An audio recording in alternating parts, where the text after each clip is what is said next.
Over to you, Stella. Yeah, yes, sir. Yes, sir. I'm just in the process. Is my screen is fully visible? Yes. Yeah. So welcome you all again, and thank you, Mr. Rajaraman, for highlighting all the about the web series and about the importance and keynote about the current world, which is moving towards the AI. And for the benefit of the newcomers for attending to our webinar, I would like to take you all through the quick introduction about us. Who are we? We, the Skills for Med, who have established in the year 2018, and we have been purely committed towards providing comprehensive training programs, which is specially designed for the healthcare professionals and majorly focusing on the nursing professionals. For now, we have 10,000 plus nurses who have enrolled with us, and 25 plus courses have launched in, and 35 plus hospitals are getting benefit out of our course highlights. And introducing about our Skills for Med pyramid, which you see on our logo. So what actually it speaks about? The stage 1 to stage 4. The stage 1 is about the service excellence skills. It's about whenever a professional people who enters into the hospital, they need a minor kind of training related to the healthcare sector. So that, for example, to handle the patient, to handle the all the healthcare professionals, they need to undergo for the communication, professionalism, etiquette, such kind of cases courses will be covered under this stage 1. Stage 2, it's about core patient care skills. It's about specifically about the bedside procedural skills. We're not talking about competent in one kind of procedure. It's about the clinical expert nurse who knows about all the procedures, and when they are have achieved the clinical expert level, they'll be moving to the stage 3. That is about specialization. I am the clinical expert now I have to be deep rooted into my own specialization, or else I'm going to select the specialization where I am interested in. For example, you are a labor room nurse, you wanted to have a high deep dive knowledge into your particular department, you can enroll into the labor room course program. Likewise, we have emergency room department specialization course, and we have clinical instructor program, and that is especially designed for the nurses who are at the middle level, have been stagnated for more years, and they wanted to have some career transition. So they'll be undergoing this program. And also we have infection control nurse program. And into the stage 4, I have been a clinical expert, I have been now the specialized nurse. Now I want to see myself into the leadership level. So that is quite interesting, where we are going to show in this stage 4. It's about the two way of growth. One is the vertical path. So whenever nurse step out from the college, ultimately the goal will be, if they are into an Indian hospital, they're going to have an ultimate goal to become a CNO. So that is a vertical path, to become a senior staff nurse, in charge, supervisor, and the all the cadres of nursing heads level, and achieving the CNO level. If at all they wanted to move into the another lateral growth, that is about seeing themselves into the operations admin, where they can see themselves as a CEO of the hospital. That's the two growth opportunities in the leadership skills. This is about the Skills for Med learning pyramid. And I have an announcement about the infection control nurse course program, which is given by Skills for Med, collaborated with 𝐏𝐫𝐞𝐬. It's a self-paced learning course. We have seen many nurses who have enrolled into this program after this course program, who have their transition of the career, seeing themselves as an infection control nurse, not just only at the bedside. So the course highlights are comprehensive, and it's running in the offer price of like 17,700 inclusive of GST. And to know more about Skills for Med courses and details, you can contact the number on the display. She is Ms. Jayanti. She is our admin manager. Yes. So coming to today's topic, it is about reducing surgical site infection, nurse-led initiatives for safer surgeries. This is the 4th webinar out of 5. And now I am delighted to welcome Dr. Parivelvan Rajavelu, a highly respected consultant surgeon, and he is the visionary founder of Skills for Med, a platform dedicated, and as I have already mentioned, we have huge vision for the nurses and for the healthcare professionals through accessible and high quality training. He is a passionate passionate advocate for healthcare quality, and he plays a key role in the 𝐏𝐫𝐸. He contributes as a mentor, national speaker, GC committee member, and serves as the chair of EndoSafe, actively promoting endoscopy safety across India. His leadership is deeply rooted into extensive clinical experience, ongoing research, and international presentations. Through Skills for Med, he continues to advance healthcare outcomes by equipping professionals with real-world skills and practical knowledge. Dr. Parivalovan's unique blend of clinical skill, academic rigor, and systemic level thinking makes him an inspiration and a change maker in today's healthcare settings. I am glad and I welcome you, sir. Thank you, Stella, for that introduction. Thank you so much. Thank you. And welcome everyone to this fourth edition of this particular infection control series, where we had eminent speakers, and this week is no exception. We're having Captain Madhukari Ray from Calcutta joining us. Welcome, madam. And what I'm going to do in the next 15 minutes is just to set the stage about the topic which we are going to talk about. So let me share my screen.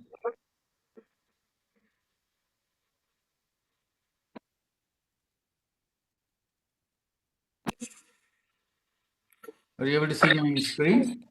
Yes, sir. Okay. So, friends, I think all of us are aware that surgical site infection is a huge problem in hospitals. And what we want to talk today is not only the clinical aspect, but also the emotional burden it carries to the patient and the families, and the economic burden to both the patient and the healthcare sector. And also just point out what truly works. We'll have briefly look at the global guidelines, the local realities, and of course the nurse-led solution, which is what this series is about, and how we could empower every nurse to stop infections before they start. So as I said, I'm not going to go too much into detail. I'll just sort of chart the course and build the platform for Captain Madhukari Ray to take over. So when preparing this talk, I was, just drawing this parallel between a forest fire and surgical site infection. So how the forest fire, once it starts raging, it is very, very difficult to control the damage that the forest fire can, do to the environment, and how it starts with a small spark. And finally, what are the firefighting we can do to prevent these infections? So, or no, not prevent, but at least to eliminate or reduce the incidence of these surgical site infections. So I will probably end by telling that no, prevention is the best, I think, which all of us have as an ideal, but very rarely that we are able to put that into action. So what is surgical site infection? So according to the definition, it is an infection that occurs at or near the surgical incision within 30 days of the procedure. So this is if it's just a procedure without any prosthesis. If there is a prosthesis or implant which is implanted, then if any infection happens in that wound or nearby the wound, it is within 1 year of putting the implant. So this is the definition of surgical site infection, and this definition helps us to identify surgical infections with clarity. And what are the types of surgical site infection? We could broadly classify them as incisional or organ space. So incisional could be superficial or deep, so which just happens within the skin and fascia. So superficial just affects the skin and subcutaneous tissue, whereas deep also includes the deep soft tissue, fascia, and muscle. So that's the incisional type of surgical site infection. The organ space infections are those which affect the pleural and peritoneal cavities. So this is the types of surgical site infection we can have in our patients. So what is the burden of SSI? First, let us look at how the developed countries are doing. So here the data is readily available, and we could say that 2.5% of patients developed surgical site infection. That is the statistics available as of today. And if you look at all the healthcare associated infections, 20% of healthcare associated infections is contributed by SSI. So 1 out of 5 HAI will be a surgical site infection. And let's come to our region, the low and middle income group countries, of which India is also a part. Here it is much, much higher, almost 10 times higher than the developed countries, up to 20%. So there you could see there's only 2%. So that's the reason I wanted to highlight that that there is a lot of stretch, a lot of catching up we have to do in our region. So, and WHO's data says that 1 in 3 surgical patients may develop an SSI. So that's how common it is in the low and middle income group countries. So what about India? We do have some studies, and these studies, there is variable incidence as low as 2.9 in some studies and up to 15 to 20%, especially in orthopedic, GI, emergency, and obstetrics surgeries. And it is seen that in a multi-center trial, hospitals with limited infrastructure record higher rates of infection, naturally. So here is a graph which shows where data is available. It is quite old, so that's the reason I put that here. So things might have changed. It's almost 10-year-old data, but I couldn't find anything closer to our time period showing the breadth of information this has. As you can see, the developed countries is all between 2 to 2.5, and then it gradually keeps increasing, and India is somewhere here. It's about 15% is what the average SSI in our country. So why SSI is a critical problem? Why are you not taking this as a particular topic for this webinar? And why are we talking about it? So basically, there is, as I told you, it has got 3 types of impact. So one is the impact it has on the nursing workload and the healthcare impact, the patient and the impact of the patients and the families, and the economic and emotional toll. So this will give a much holistic picture of the impact of SSI. So what does the patient suffer from? Longer stay, anywhere between 5 to 20 days of an increased hospital stay. This could be in the ward or even it could be in the ICU. So depending on that, the cost goes up. An increased morbidity often leads to unplanned reoperations and ICU stay.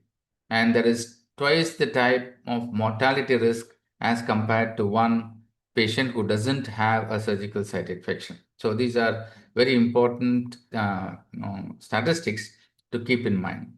What about the economic and emotional toll? It's high out-of-pocket costs, sometimes to 3 to 4 times the cost of surgery, depending upon whether the patient has to get admitted in the ICU for the surgical site infection. Then the cost really skyrockets.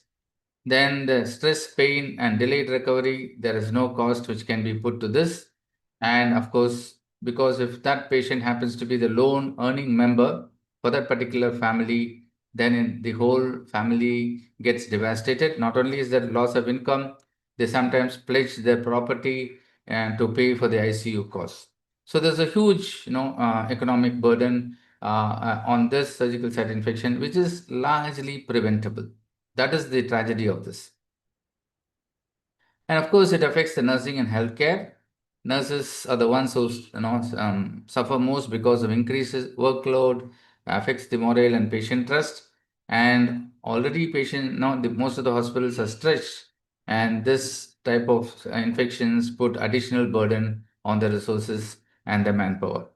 So that's the effect of surgical site infections, or the impact of surgical site infections on the 3 aspects which I talked about. Now let's briefly look at what are the causes of surgical site infection, because if you know this, then we can easily prevent it. So I'm not going to talk about all the causes because there is quite a lot, but let us look at some of the key factors. So as I told you, the main difference between the hospitals or the incidence of surgical site infection seems to be resource constraints, and infrastructure problems. So this is not easily corrected. That's a problem. So it is as opposed to others, HAI. Surgical site infections are peculiar in this. It requires a lot of investment of infrastructure and resource constraints to reduce the SSI. So that's why it becomes a problem. Poor infection control practices can be easily remedied. Patient and procedure related. These are sometimes which cannot be modified. If the procedure happens as an emergency, then definitely there is more chances of infection. And fourth is again in India, antimicrobial resistance. We're one of the, this one again, two things which India is notorious about: the diabetic capital of the world and the capital of antimicrobial resistance. Two notorious things which I think over the years we need to make amends. And of course, the training and skill gaps, which are a very, very important thing. So you could see some of them are modifiable, some of them are non-modifiable. So let us focus on the modifiable risk factors. That's what I'm going to touch upon next. Okay. So if you look at resource constraints and infrastructure, inadequate sterilization, water supply, overcrowding, poorly maintained OTs, lower nurse to patient ratios. So I'm not talking about infrastructure.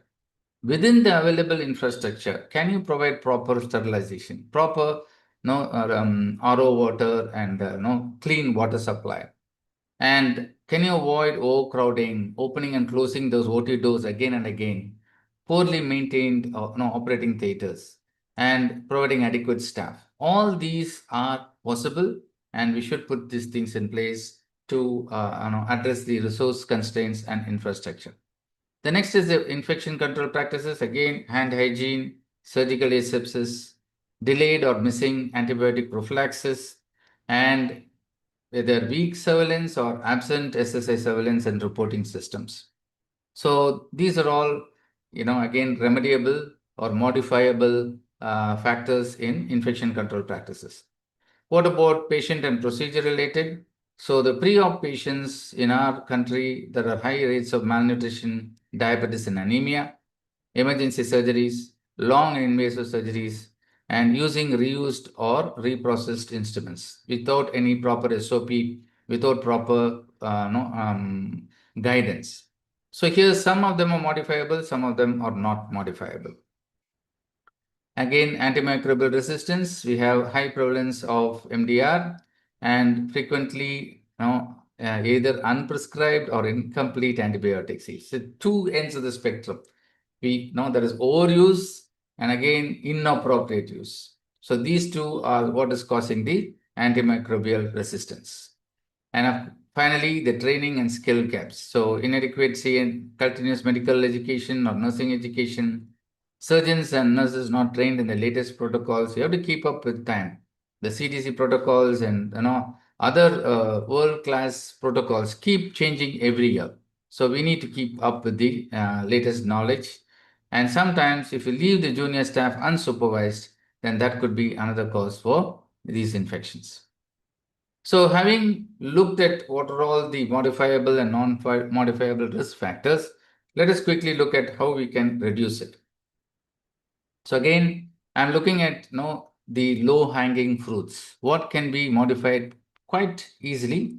So one is ineffective pre-op skin preparation.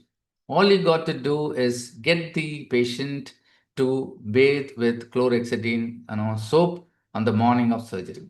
How many of us actually insist this on our patients?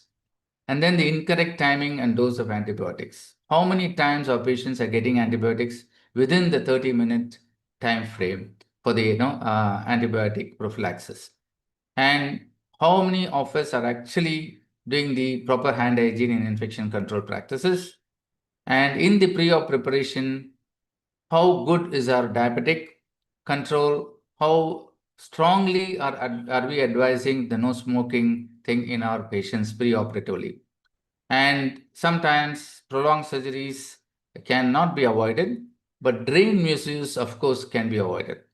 So using evidence-based and guidelines on the proper use of drains also reduces infection, and suboptimal wound care. So there is this concept of undisturbed wound care, which is now come into being. So when I started training in surgery, it was trained. I was trained to look at the wound on the first day, second day. In India, people sweat a lot, so we need to have a look at the wound. But now there are several studies which show that you don't need to actually disturb the wound for 2 days, especially if it is a clean operation. For an emergency operation, now I'm not talking about it. If it is a clean elective operation, the concept today is undisturbed wound care. So you just leave the wound, dressing undisturbed for 48 to 72 hours. By the time the epithelium is sealed, and after that, the chances of infection are very less. So these are small changes in our practice, which will result in a great reduction in surgical site infections. So I just wanted to point out that we have the global guidelines by WHO. Again, it is, the next edition is due anytime, but this is what we have, 2016 global guidelines by WHO. Why this is important? Because this is especially directed towards low and middle income group countries, taking into account the resource constraints that we have. On the other hand, the CDC guidelines is for well-equipped centers. So it's not that India doesn't have these sort of state-of-the-art facilities. Many state-of-the-art facilities are available in India, and they should follow these CDC guidelines. So depending on the infrastructure if you have, you need to follow one of these guidelines, and they all now provide the same type of results. In addition, we have looking at the antimicrobial resistance, follow the ICMR or AIMS infection control protocols to reduce the antimicrobial resistance. So these are all guidelines which are available, easily downloadable. So please make use of it, and using these, put the protocols in your hospital. So I already talked about the chlorhexidine hub scrub, the hair removal. This is another habit the surgeons cannot shrug off, right? We want the shaving to be done. And if this, patient's hair is removed the previous night, overnight, because of the micro abrasions, I think anybody who had used a razor and then the aftershave lotion will understand what is micro abrasion. So these are small abrasions which cause the burning sensation when you put the aftershave lotion. These small abrasions are a good culture medium for organisms to grow. And if you do it the previous night, within 12 hours, when we make the incision, you're making an incision through a good colony count of organisms, and that will increase the surgical site infection. So therefore, the hair removal has to be done as close to the surgical time as possible. So when I trained in the UK, it was the responsibility of the surgical team to do the hair removal in the patient reception area in the theater. So that's how close to the surgery we used to do. And that practice still continues in the West. And that's probably something which we can adopt. Okay. And also the prophylactic antibiotics has to be given within 60 minutes of the incision time. Intraoperative asepsis, limited OR traffic.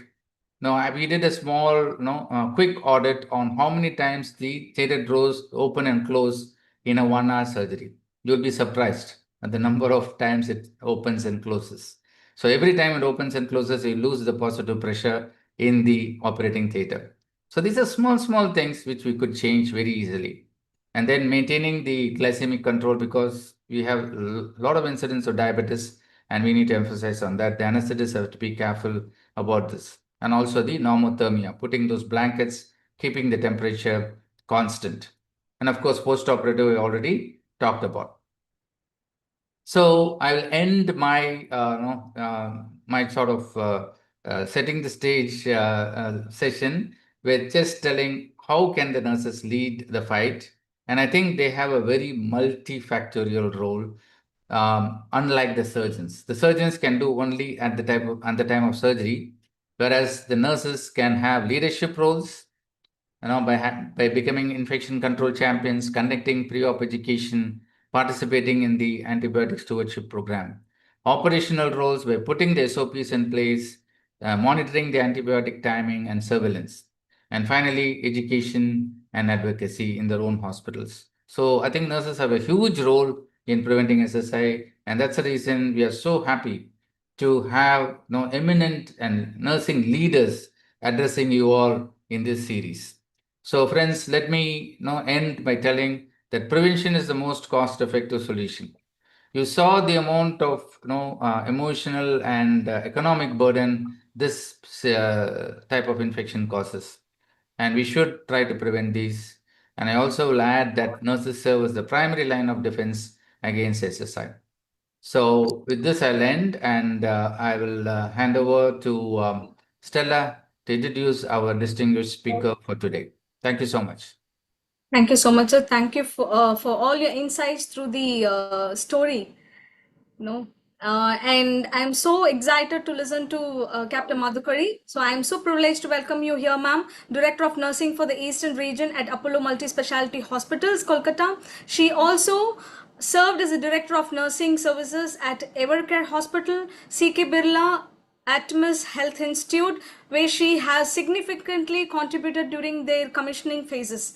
And she holds a master's in business administration, and she's a certified simulation instructor level 1 Six Sigma Green Belt Lean in Healthcare certification. She received the Nursing Excellence Award from 𝐼HPI in the year of 2016 and currently serves as a national vice president of the Infusion Nurses Society, INS, and founding member and West Bengal chapter president of Association of Nurse Executives in ANI. She has authored research published in the International Journal of Scientific Research and presented in the European Society of Pediatric Infectious Diseases Conference in Copenhagen. Passionate about quality initiatives, and she is a certified auditor for Quality Accreditation of India and infuse auditor of INS India. Beyond her professional commitment, I just was excited to read out about your profile when I come across at the last. She has she's actually deeply dedicated in caring for stray animals. Actually, very special persons will have this kind of humanity towards the stray animals. Like, welcome you here, ma'am. Thank you so much, Stella. I'm really thankful that you have touched my very, very soft corner, and that my soft corner is taking care of the stray dogs, and that's my passion, more like just like my job. So it's very close to my heart. So thank you for mentioning this, because this gives me a lot of warmth with the session that I'm going to talk. And I'm really thankful to Dr. Pari from SkillMed, and also 𝐏𝐿 and 𝐳𝐿, all of them, to give me this opportunity to be one of the speakers, because it is the challenge. We have seen Dr. Pari presenting very well about different dimensions of surgical site infections, which actually talks about that how important it is for us to know where we can go wrong and where we can really take it up. So as a challenge to make or to create a difference in every aspect and in every step that we do, and we take care of surgical patients. So thank you once again for giving me this opportunity. Let me just share my screen so that I can start with my PPT.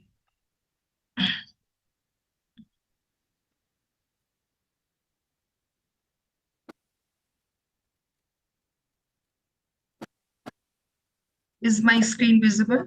Yeah, your screen is visible, ma'am. And it is in slide mode. Yeah.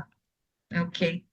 So very apt topic of infection control, and I think every hospital is tracking and every hospital is taking it as one of the initiatives to reduce infections. And we all know hospital-acquired infection. This is one of the components, like other components like COTI, CLABSI, and VAP. This is SSI is one of the components of a hospital-acquired infection, which is to be taken care by all caregivers. It is a team collaborative approach. It's a team of surgeon, anesthetist, and why you will ask later on, I will definitely come up with that, why anesthetist is also important as a part of surgical site infection. I will definitely mention that. So it's a team of surgeons, anesthetists, the OR nurses, the ICU and other nurses, technicians, and all those who are involved in direct caregivers, CSSD technicians, CSSD protocols. So everything is important in terms of reducing surgical site infection and a global burden. So I'm sure that at the end of the session, the attendees are going to learn about what are the risk factors related to surgical site infections, which Dr. Puri has narrated very well, whether it is patient related, it is procedure related, or it is operating room related. There are some basic practices in acute care setting to reduce the surgical site infections. And it is important for us that we know what are the preventive measures that can be taken care, that can be monitored also for compliance. It's very, very important for all of us, because it is not only the burden for us, it is burden for the patient. It's also burden for the organization, because if the organization is of repute, is having so high incidences of surgical site infections, it's going to not to talk good about the organization performance. So directly the impact comes on the organizational performance in terms of successful surgeries. So surgical site infection definition, I don't have to talk. Dr. Puri has clearly mentioned about it. It helps in increasing LOS, it helps in increasing morbidity, mortality, length of stay we are talking about, and also ultimately it boils down to the cost.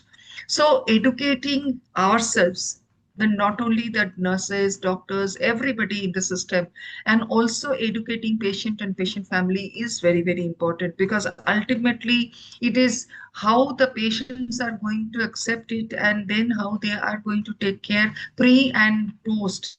That's very, very important. So education for patient on the risk factors, education on patients and families on preventive measures is very, very, as I said, is a collaborative approach, and it has got its own legacy of taking care of it, in a sense that it will be very, very useful for us to know and take care of it. So Dr. Puri has already explained about types of surgical site infection. It is superficial, deep, and organ space. So we know that superficial and deep are directly connected to incisional wounds, which actually affects the skin, the subcutaneous tissue, and subsequently deep affects the fascia and muscle and organ space, of course. But where we see that incisional wounds, that requires 30 days surveillance. So every hospital, definitely, as we are tracking SSI, we are definitely, I'm sure we are doing 30 days surveillance from the date of surgery, and organ space where implants are there, so 90 days surveillance. So we are able to see within 1 year if implant is placed or involves any part of the anatomy, what is whether there is any infection, and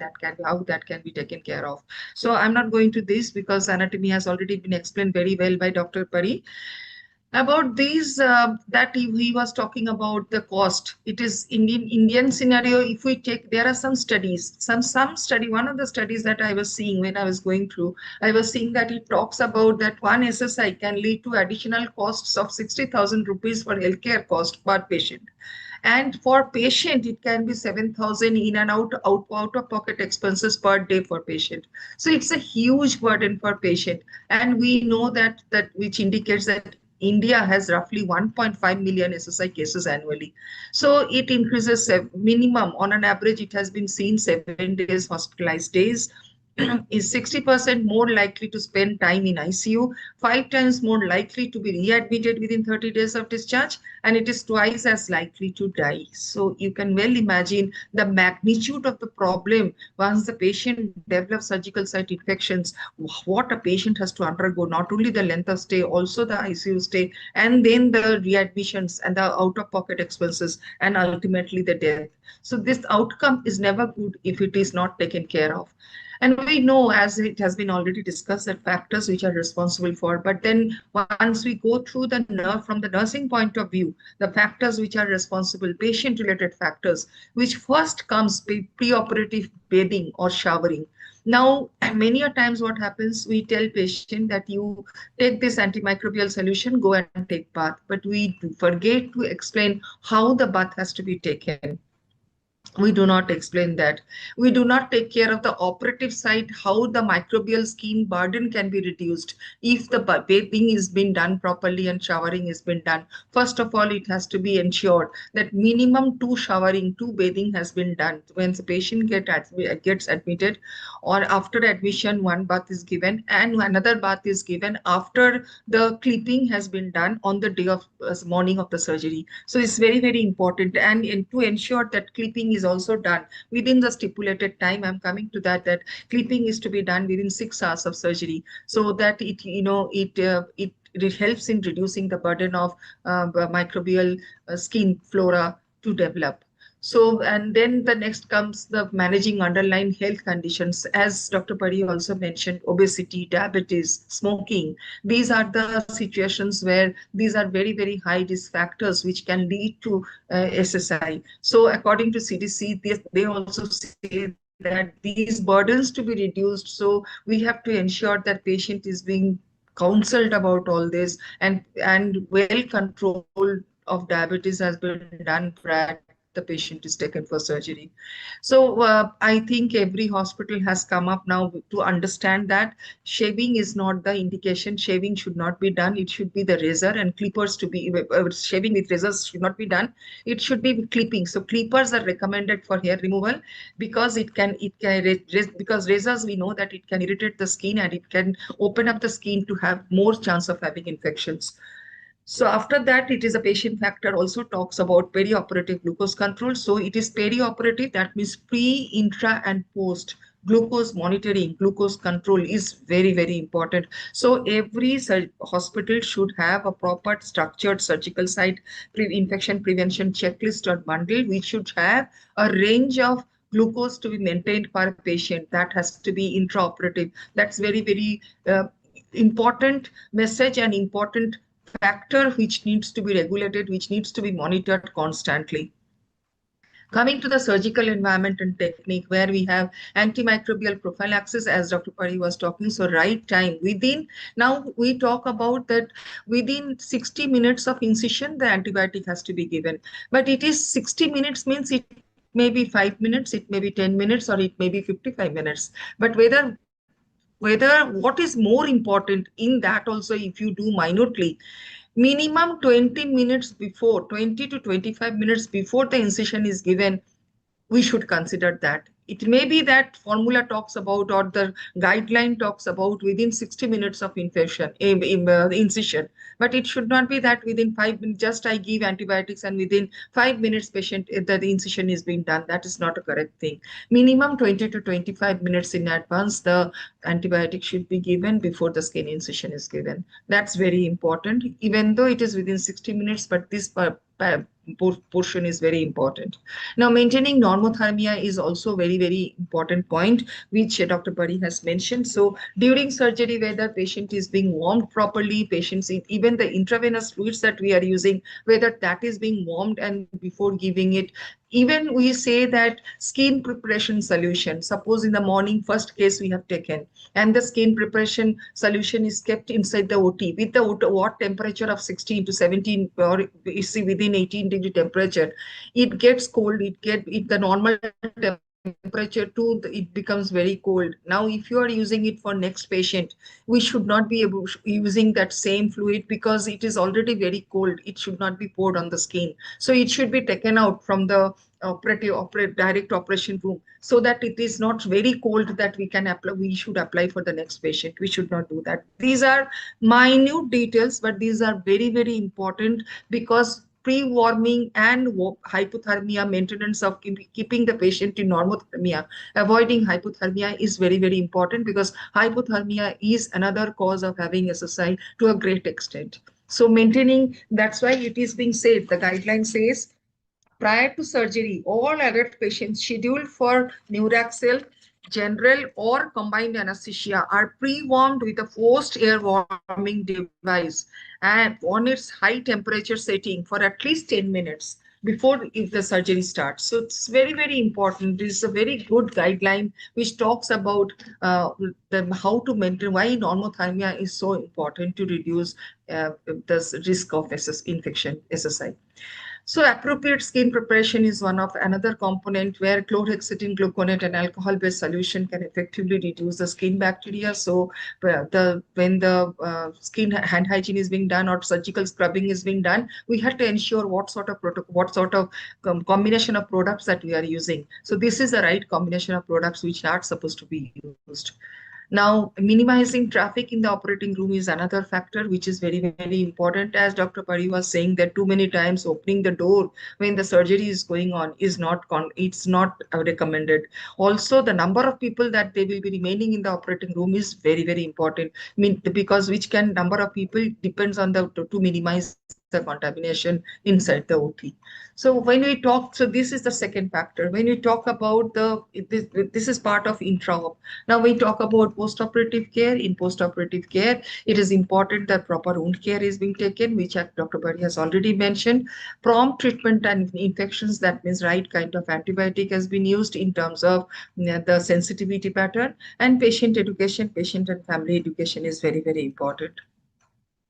So in the entire surgical gamut, it is important that duration of scrub, skin asepsis, surgical attire that is being used by the surgeons and the other team members, draping that are done for the patients, duration of surgery, because duration of surgery will also decide that whether prophylactic antibiotic redosing has to be done or not, wound class, prophylaxis, traffic in the ward, temperature and humidity maintenance inside the OT. The patient factor is glucose control of the patient, temperature control of the patient, foreign materials that are there. That's why sponge count, instrument sponge count, the drapes count is very, very important. Now the types of surgical drains that are being used and surgical techniques, all these are responsible and they are influential to develop exercise. Other factors, like if the patient has compromised health status, like chronic illness, unhealthy lifestyle, advanced age, these are detrimental to have, to have high risk. These type of patients are at high risk to develop infections, surgical site infections. And most infections are caused by germs found on or in patient's body that enter surgical site. That's why pre-op bath is very, very important, because if pre-op bath is not being taken care properly, it has to be, the patient has to be told they have to wet the body first, and then they have to take this antimicrobial solution in their hand, circulate in circular motion, they have to apply it on the body and on the part where the surgery is going to happen. This is very, very important to explain to the patient, and then the bath to be taken. Otherwise, this antimicrobial solution will not have any effect. So outside sources of contamination like surgical personnel, surgical environment, and instruments and air, these are also responsible for creating infection to the patients. Now, we know that how we calculate SSI rate. Now, SSI rate is because ultimately we have to know where we stand as per we have to benchmark ourselves as per the industries, as per the standard guidelines. So if we want to benchmark, what is the formula that we need to do, how we calculate our SSI. So a calculation that determines the percentage of, because this calculation, this SSI rate, it actually talks about what is the percentage of surgical procedures resulting in SSI. So it has to be calculated by dividing the number of culture positive specimens by the total number of surgeries performed, multiplying by 100, because it's a rate. But if we talk about risk of SSI, in that case, asepsis score is very important, which actually categorizes the wound, that satisfactory healing is happening post-op or not. So it is another factor which actually gives clue that what sort of antibiotic you have to you have to give to the patient. Also, what sort of wound care that you have to do. So asepsis score is talking about the satisfactory healing is 0 to 10, but if there is a disturbance in healing, if the score is between 11 to 20, there is a disturbance in healing. If there is a chance of minor SSI, we'll call it when the score is between 21 to 30. 31 to 40 is going to be a moderate SSI, and the severe SSI is anything the score is more than 40. So there is a scale which talks about that, depending on the type of wound, the exudates that from the wound. So and the healing that happens, so that we can measure this type of scoring, and we can see that how we have to go further go ahead with the antibiotics and the wound care that we have to do in terms of dressings. So as we have already spoken, so it is very important for us that how we do SSI prevention controlling in terms of war traffic. So each person entering in the war should be, that is an additional screen for us, screen flora and the risk of contamination. So opening the doors too many times, as we have already spoken, and 15 to 30 air exchanges are very important. So to ensure that, we have to ensure that we have HEPA filter, which actually talks about that what sort of air exchanges are happening, to ensure that we have good positive pressure inside the OT to maintain. So it is very important for us that we monitor the pressure inside war and in the corridor. The differential pressure gauge is being maintained, that at least we should have 2.5 pascals pressure difference between the inside the war and the corridor outside. So that we are able to ensure that positive pressure is maintained inside the OT. So the other important factor is room and equipment cleaning. After each case, how the room and equipment needs to be cleaned before taking up the next case is very, very important. So terminal cleaning daily is critical in preventing the healthcare associated with the SSI infection. So dust and the disinfection of critical equipment, dust which can be from the human skin, hair, fabrics, pollens, powders, the gloves, the paper fibers, all are used. From there the dust comes. Then the critical equipment which is being touched by everybody, so how the equipment is being cleaned, disinfected, that's also very important after each use with an EPA registered disinfectant, and it is dried before each use or storage. And sterilization of critical equipment supplies and high level disinfection is very, very important wherever it is applicable. Antibiotic therapy, as rightly Dr. Puri was talking about, and I was also mentioning about 0 to 60 hours. And in case of any surgery prolonged for more than 3 hours, the repeat dose of antibiotic redosing is very, very important as a prophylactic antibiotic. So in terms of nursing care, post-operative prevention of SSI is very, very important. As I was talking about, maintaining normothermia, which is more than 96.8, because hypothermia actually it impairs the immune system and it causes a vasoconstriction at the incision site, which actually helps to invade to actually cause the compromises the circulation and the healing of process of the wound.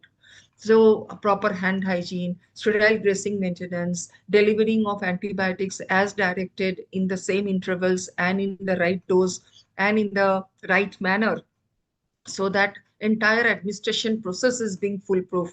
Then monitoring and maintaining adequate blood glucose level post-op and providing nutrition, balanced nutrition, hydration is very important. As a nurse, we are supposed to be ensuring that these are being maintained at all levels till the time patient is discharged. And after discharge also, if the patient needs to continue this, our responsibility lies even then.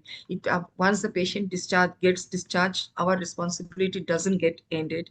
It also includes that at home patient is able to take safe care. So it's important for us on all these aspects, we educate our patients to ensure that patients are safe even at home if they have to continue with the treatment. So, and we have to educate our patients on the different signs and symptoms of SSI, like pain at the operating site, swelling, tenderness, redness of surgical site, fever, drainage. Now, drainage can be purulent, drainage can be greenish yellow or bad smelling, or so immediately they have to report. They have to be told that immediately they have to report to the clinician, to the surgeon, so that it can be well taken care of at right time. It is not the delay. And the moment it is purulent discharge, it has to be considered as SSI. So the treatment will include wound care, debridement if it is required, medications, oxygen therapy, wound vac therapy, the vacuum dressing, which actually create a negative pressure to take out all exudates from the wounds and helps in wound epithelialization. So controlling other diseases impacting like diabetes, it has to be every time we are talking about diabetes, because diabetes is a major cause of concern in terms of exercise. So diabetic control is very, very important. So now it is important for us that we talk about discharge instructions. So as I was telling that it is very important for patient and patient family to learn about discharge. So dressing maintenance at home, proper incision care, taking bath in surgery does not mean that patient will not take bath. Patient has to take bath, but how it is to be taken, taking incision care, That's very, very important. That has to be taught to the patient and patient family.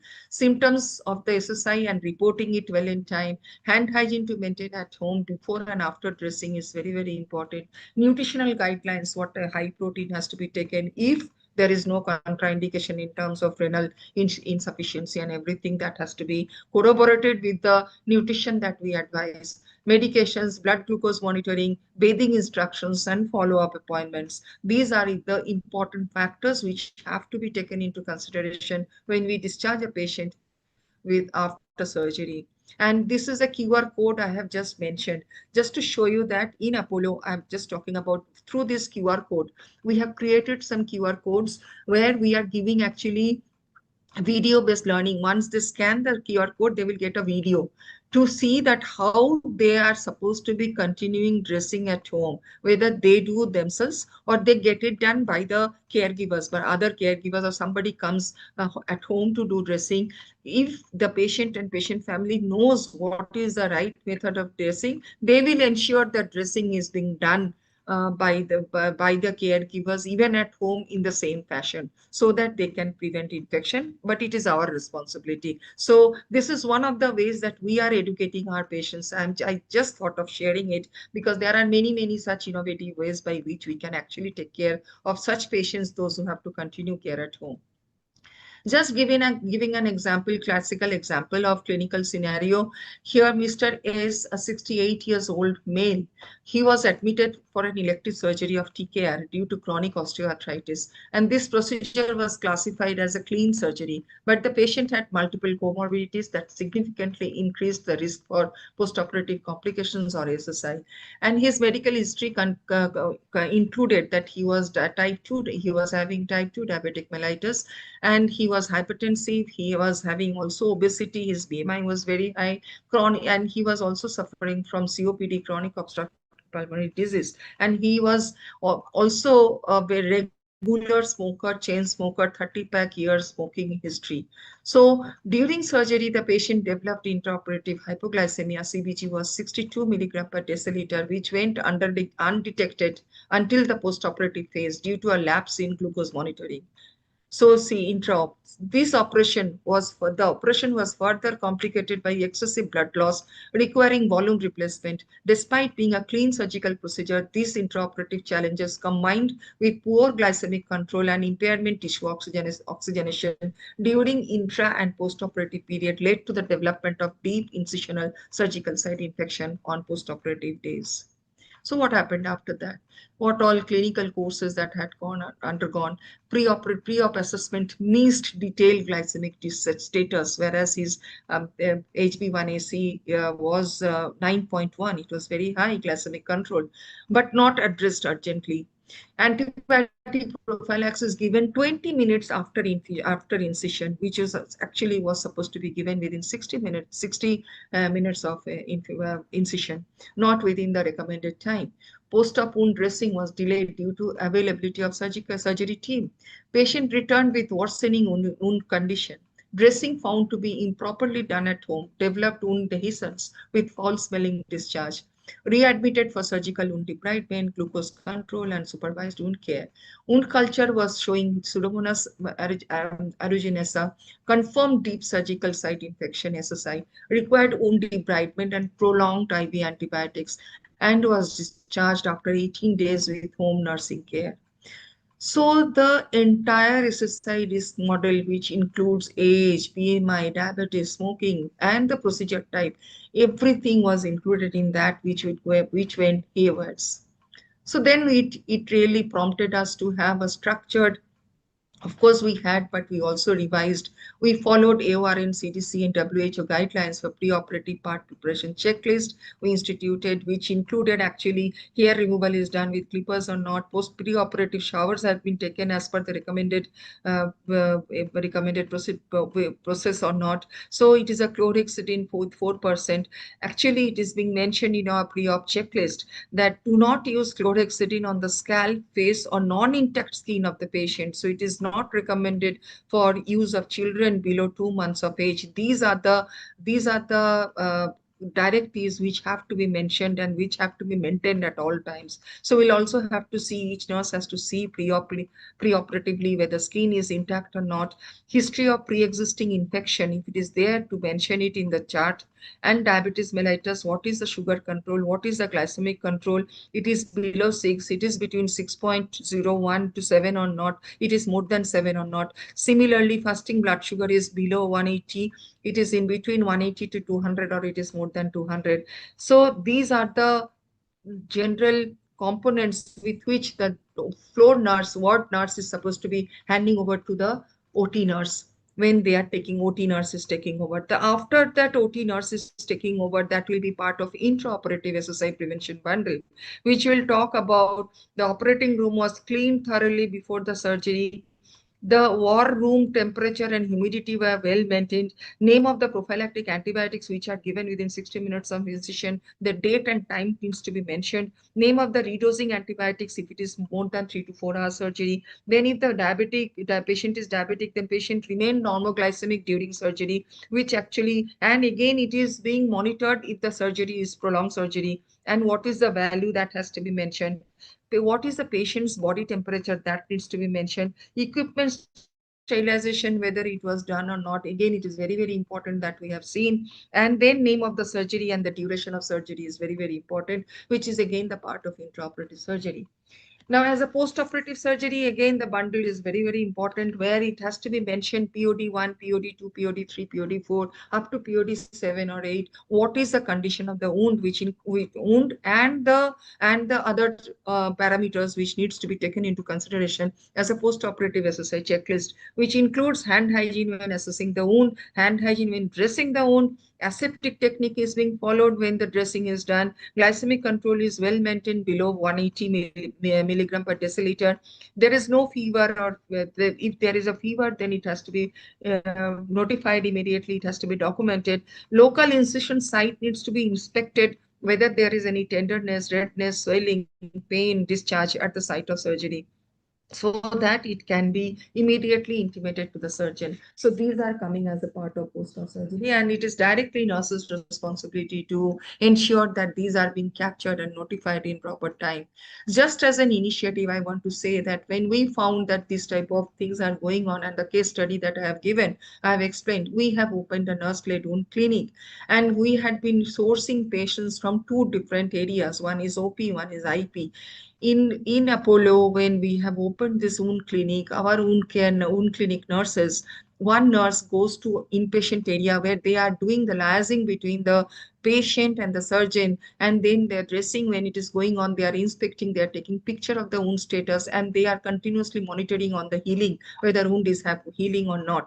And also they are liaising with the patient family and all the surgeon, so that when patient goes on discharge, they keep on monitoring the patient's wound, and then subsequently they report to the surgeon about the healing. If they feel that patient needs to be now coming to surgeon, wants to show the wound, then in that case they are doing the liaising work to call the patient to the hospital again to show to the surgeon, so that, and if they need any antibiotic, if they need any different kind of dressing, that can be assisted at all times. So that continuous monitoring even at home, that goes on.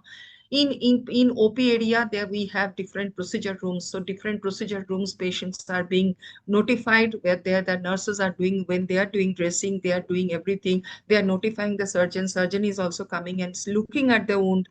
And if any patient has to continue with the dressing at home, then the similar kind of taking care and video-based monitoring is being done. The patient and patient family comes to the wound clinic. They give education to the patient by leaflets, by videos in different languages, and they also show different videos how dressing has to be done at home, so that they are being well equipped about that. They are well educated about the wound, they are well equipped with the dressing that has to continue, and the importance of antibiotics to go on if they have to continue antibiotics at home. With that, the continuous monitoring by the wound care nurse, so that it can be, and to a greater extent, I will show a graph where it will show that this is the look at the the rate of SSI that has reduced. In October 24, we had the highest rate, that was 0.96. By doing all this that we have come to know, not only by educating patients even on discharge, when patient was staying in the hospital, our responsibility starts from the pre-op stage and even to continue at home. July 25, we have achieved best performance at 0.13%. So you can well imagine that these all precautions if the nurses take, they can do a dramatic change in terms of SSI, and the patients can be saved. So these are the references which I wanted to talk about, that we are also considering the ORN. We have undergone the hospital, we have taken initiative that our OR has undergone the AORN audit, and we have done lot of such, we have taken lot of such initiatives which helped us to ensure that our surgical site infection reduces to a great extent. Thank you so much.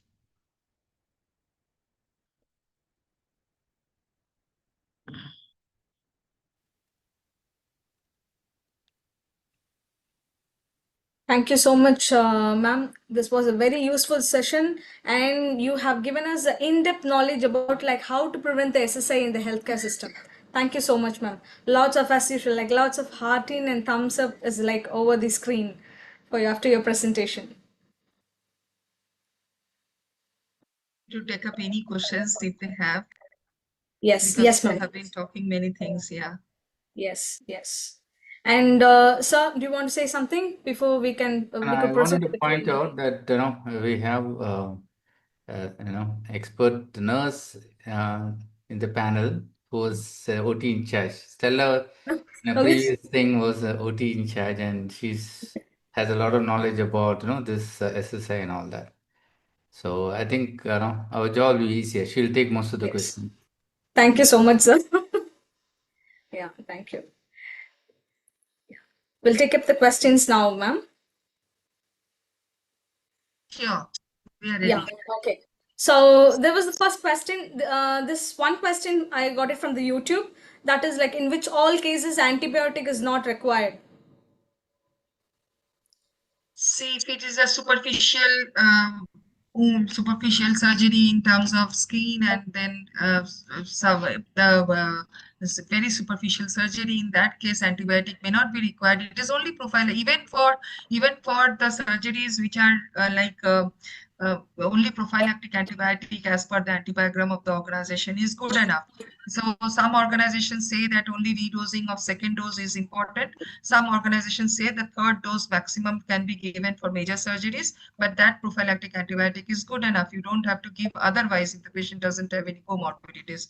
I will ask Dr. Pari to answer further, because he is a surgeon. He will be able to enlighten about the antibiotics furthermore. Yeah, see, basically you're talking about prophylactic antibiotics. Is that what the question?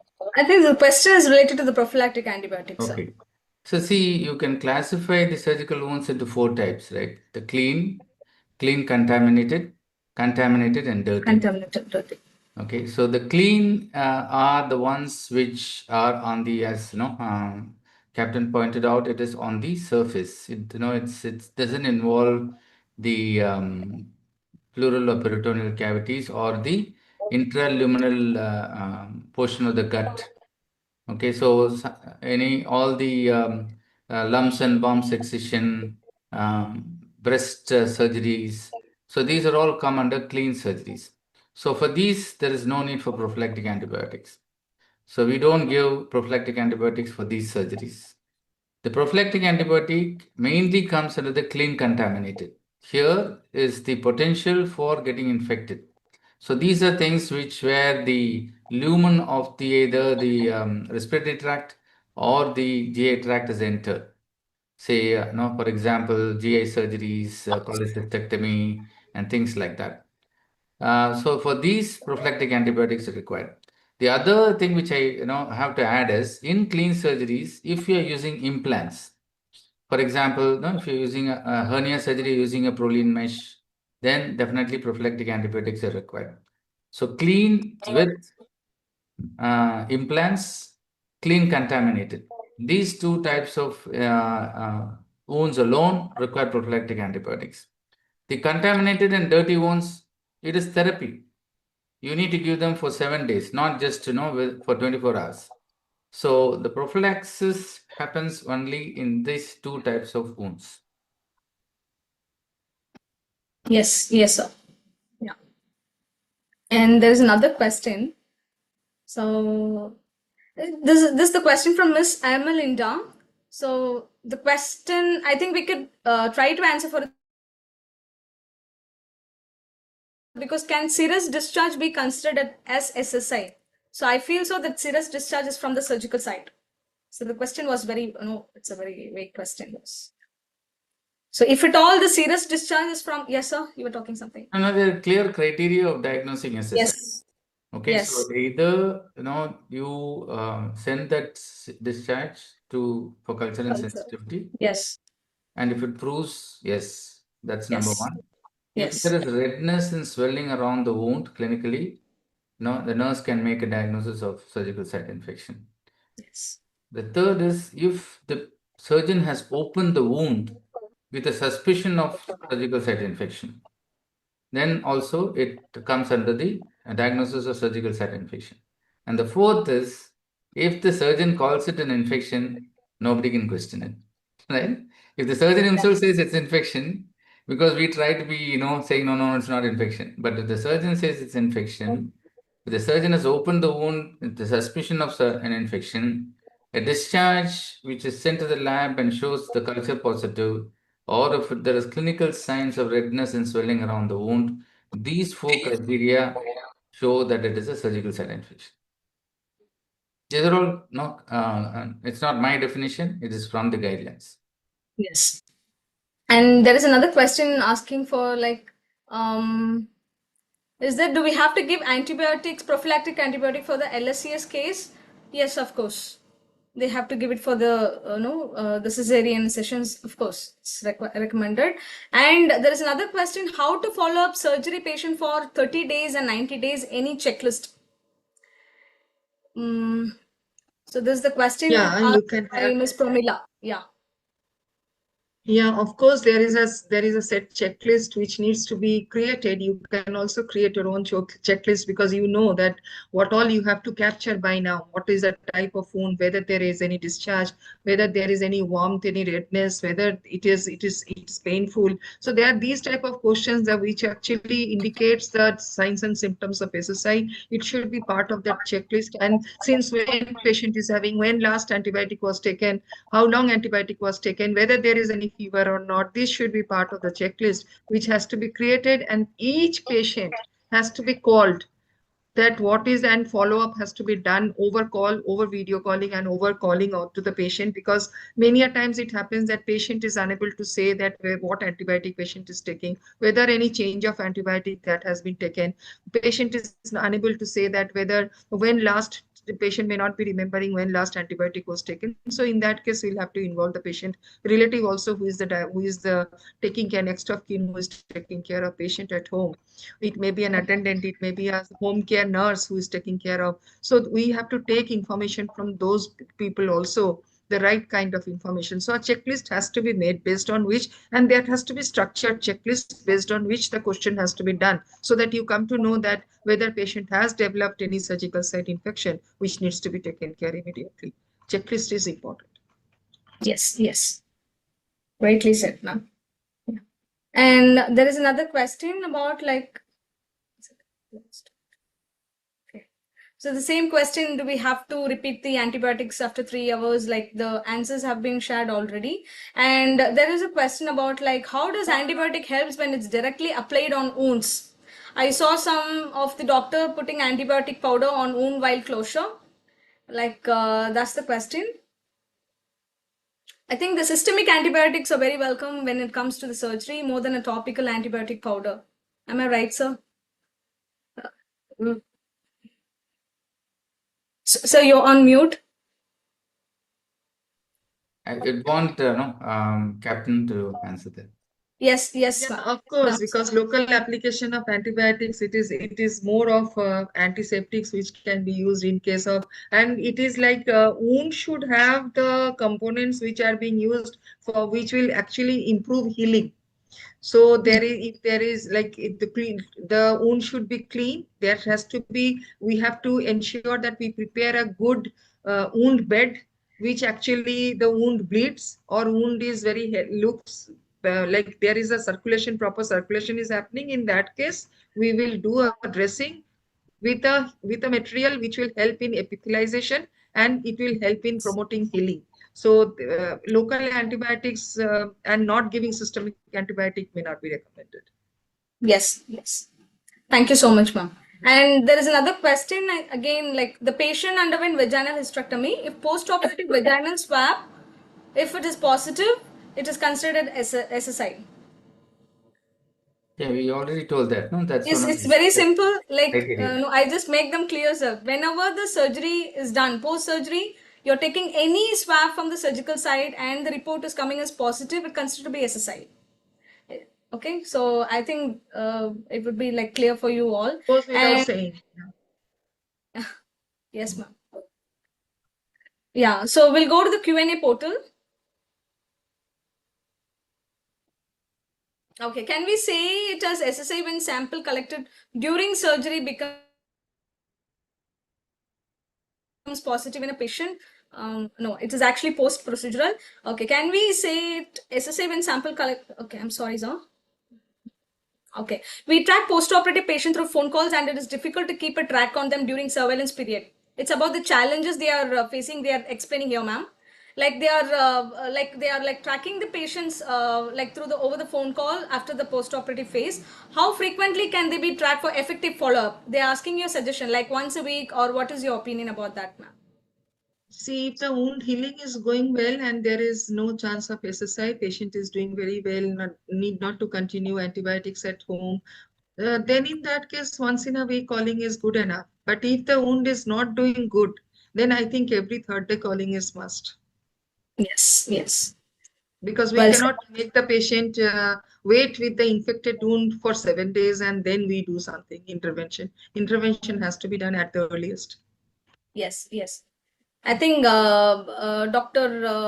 Saravana Priya, you have been answered for this. Like, I think you have got a clear idea from Captain Madhukuri. And there is another question. What about, like, they're asking you, like, about what about the chlorhexidine bath in endourological surgeries?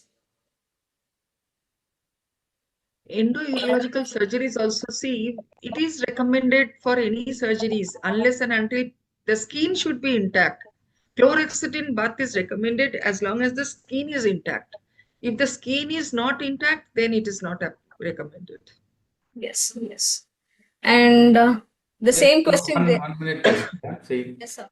the in endourological surgeries, now the main problem is UTI, not surgical site infection. Yes.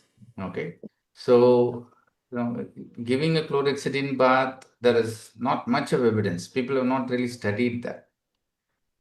But it's the one principle in quality is if you give exceptions, you say this patient you give bath, this patient you don't give bath, then the whole the whole protocol will fall apart. And this is not something which Yeah. So this is not something which is Patients very harmful. So we can do it for everyone. and also patient skin flora is responsible for developing. So if the burden is high in the skin flora, that itself is maybe a cause of infection. So by all means, we should be doing more of prevention. Yeah. So okay. Yeah, got it. And there is another like they're asking about your from out of your session, ma'am. Like it's about you have mentioned about the QR code practice for the health education. How effective it was? That's the question from one of our like participant, Ms. Sridevi Shantaraju. So it was very effective because nowadays everybody knows how to use mobile. Even if they are not literate, also they know how to scan it. And you can show them when they are coming to you on discharge, you can show them this is the way the scanning has to be done. The moment scanning is being done, there is a video which can be seen in a language that they want. We have made it in 3 languages. Our local language is Bengali, Hindi, and English. so that they can opt for which language they want to understand. So they can opt for that language and they can open the video and they can just go through the video how it is talking about dressing, the process, the method of doing dressing at home to continue, so that it is very easy to understand, very easy to follow. We should actually, whatever education material we make, we should make it very simplified, in a simplified way, so that it is being understood well. Otherwise whole purpose gets defeated if it is made with lot of, lot of stuff, lot of big words. It doesn't actually suffice the purpose. So it has to be in a simplified format, in a simplified language that they understand, and it should be small and crisp, that they understand the method of dressing, so that they have to continue at home. That's very, very useful. I equally support the QR code system, ma'am, because once I was working in earlier, my career started in Apollo Hospital. Because all the nurses, when they go for the rounds or working with the patient, they have any doubt, like scanning the QR code will give them the great impact. Instead going searching into the file, searching for the document where it is like available. So it's like instant, ready-made, ready recurrent for the nurses who are working in the healthcare organization. Thank you so much, ma'am. And there is another question about, is everyday wound dressing required after surgery, or is there any schedule? I think Dr. Pari have explained it very clearly, like how we have to manage the wounds and how many months we would consider, how many months we should consider for SSI if any organ transplant is done for the patient. It's the same. I mean, it doesn't vary for organ transplant. There's no specific different definitions for SSI. It's the same. Okay, sir. Okay. So from your point, they have asked another question, sir. Like it's about whether the prophylaxis antibiotics to be given for all the cases, or is there any specificity for clean or clean with contaminated dirty cases? I think there's a lot of questions and still confusion. So let me clarify. Yes. If I go through the comments and Q&A, there's quite a lot of, that's because the practice is varying. So unfortunately, surgeons have their own whims and fancies. The guidelines are very clear. And it's probably because in every hospital you see the surgeons, each one is practicing in their own way. That is why there is so much of confusion. See, the wounds can be classified as clean, contaminated, and dirty. I hope this is clear, right? Contaminated, Yes. no confusion. Already the infection is there even before you start the surgery. Okay? And the amount of contamination is very high, like in road traffic accidents and all that. It is considered a dirty wound. Contaminated and dirty is not for prophylaxis because the infection is already present when you're making the incision. So this is therapy. For this, you need to give 5 to 7 days of antibiotics. So we are not talking about contaminated or dirty wounds. So that is out. So you have these only two things, clean, contaminated. Now, clean wounds are those which are done on the skin and subcutaneous tissue, be it a small sebaceous cyst in the scalp or lipoma, or even a major surgery like breast surgery. All these are restricted to the skin and subcutaneous tissue. For these, no antibiotics are required. In our hospital and in our policy, there's no antibiotic. If 100% of the surgeons are following this, no. But the guidelines are very clear. Clean antibiotics, no need for prophylactic. Clean surgery, there is no need for prophylactic antibiotics. Only in the clean contaminated, that is where you go beyond the skin and subcutaneous tissue, into the pleural and peritoneal cavities, into the gut, well-prepared gut. If it is an emergency surgery and is not a prepared gut, it becomes contaminated. That is a different thing. Whereas if elective colectomy, I have prepared the gut well, and it only needs 24 hours of antibiotics. So that is the guidelines, only clean contaminated. You need prophylactic antibiotics. The exception to clean surgery is when you are using an implant. If, for example, in hernia surgery, it is still only skin and subcutaneous tissue, I put a mesh, then I'll give prophylactic antibiotics. So I hope I made myself clear. Yes. Yes, sir. And We have to understand the difference between the prophylactic antibiotic and definitive therapy, what Dr. Pari is talking. Patient is, before surgery, patient is already getting antibiotic. That comes as a part of definitive therapy. So you are, and then same antibiotic you are continuing intra-op and then post-op. That is not prophylactic. Prophylactic is when only for surgery that you are giving. So that is 1 or 2 doses, not more than that. So that differentiation has to be understood well. Then it is very easy the way sir is very well explaining about clean and clean contaminated. Yes, this is actually a common query among all the nurses when it comes to antibiotics. What is the prophylactic and what is the therapeutic antibiotics? Always a confusion. I think the explanations were very clear now. And there is another question like how exactly can we do the SSI surveillance, especially if the number of surgeries are more? Like, can I also give some suggestions, ma'am? What I yes, okay, what we done is like we had all of a sudden the number of surgeries increased when I was in abroad, like how to do the follow-up for the patients. It was very difficult for my nurses.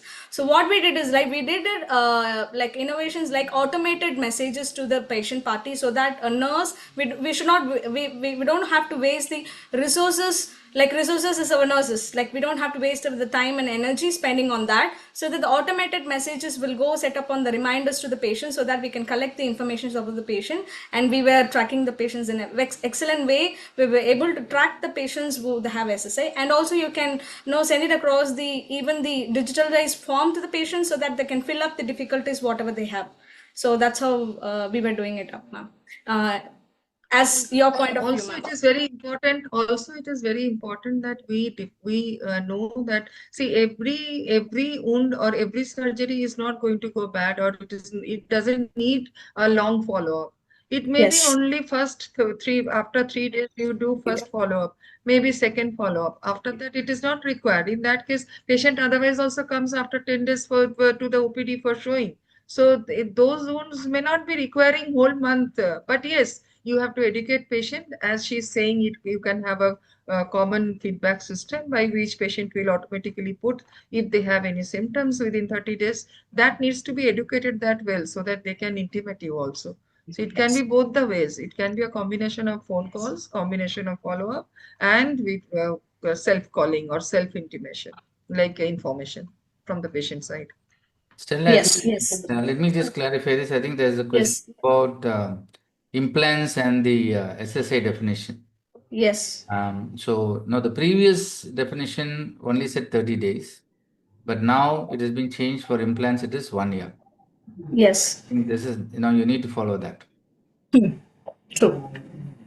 And there is another question, like I think Ms. Silikuti have asked. I have a one concern, 30 days time period is very crucial.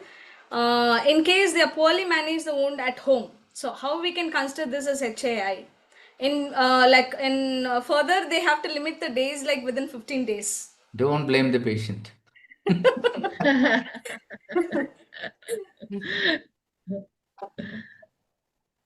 Yeah. No, I So- think, we have to be very strong in this. Anything which happens, any infection happens within 30 days has originated in the hospital. Don't say Okay. that because of the poor, wound management at home. Yes. And And also we are the health. responsible Yes. for it. Yes. And the health teaching, as Captain Madhukari was mentioning about this, is very important for the patient who getting discharged from the hospital after the surgery. The health teaching is very important. How to take care of the wounds at home, how they are going to manage it. That health teaching is like, is to be on the peak when they also, they get adequate knowledge. Equally, they should be a half a nurse when they go to home to take care of such kind of care to the patient. Yes. So I think I've covered all the questions, sir. Most of the questions were very repetitive, and they were having a lot of confusions among the antibiotics about the surgery. The same questions were put forth. I think both of the people, like, they have covered all of your questions a very well manner, and hope you all have cleared your mind about the SSI concept. And thank you so much. And sir, please.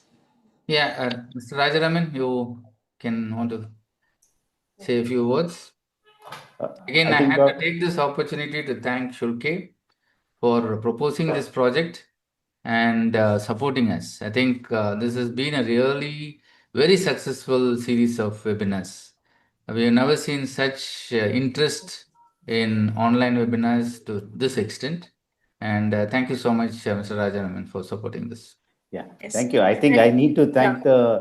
you and the speakers. I think they made the difference. We just had a brainstorming session. So that's True, it. true. Sorry Thanks, to interrupt, sir. Sorry to interrupt, sir. Meanwhile, the session is getting over. The link for the today's webinar, where you're going to get the certificate for the for the participation to this webinar. So please click that link and fill the form and submit, so that after 48 hours of time, or after that, you will be getting the certificates through your mail. Thank you so much. Yeah, if Mr. you don't Rajaraman. click and then ask for certificates, we cannot give, because the technology doesn't work that way. So Yes. you need to have click that link and put in your name, and otherwise, see, we cannot manually write certificates for such a large number of people.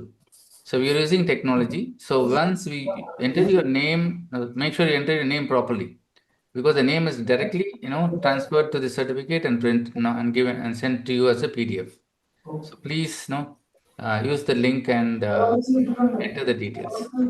And also, in addition to Dr. Pari's view, I have ended up with few questions from the webinar participant asking. We have put forth all the details while filling up the form while registering.